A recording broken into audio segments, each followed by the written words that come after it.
La lourde et longue carcasse métallique du pont Long Bien fait partie du décor quotidien de Hanoï. Cette dentelle rouillée d'acier, suspendue au-dessus du fleuve Rouge, est bien plus qu'un simple pont, c'est un témoin de l'histoire du Vietnam.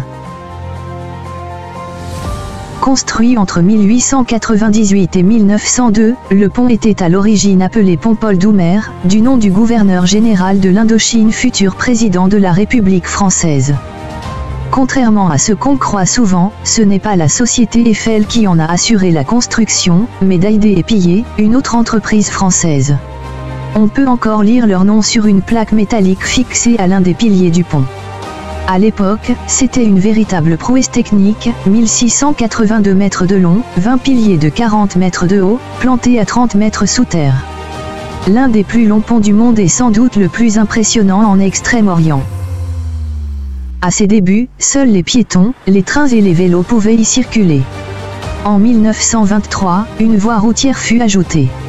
Ce pont reliait Hanoï au port d'Hai Phong, un lien stratégique pour le commerce colonial. Aujourd'hui encore, le train passe au milieu du pont, mais seuls les piétons et deux roues sont autorisés. C'est devenu un lieu de balade très apprécié, surtout au coucher du soleil. Pendant la guerre du Vietnam, le pont Long Bien a été bombardé à plusieurs reprises entre 1967 et 1972. Pourtant, jamais il ne s'est effondré. Il est devenu un symbole de résistance du peuple vietnamien. Sur les 19 arches d'origine, seules 6 subsistent aujourd'hui, et un tiers des pièces sont d'origine.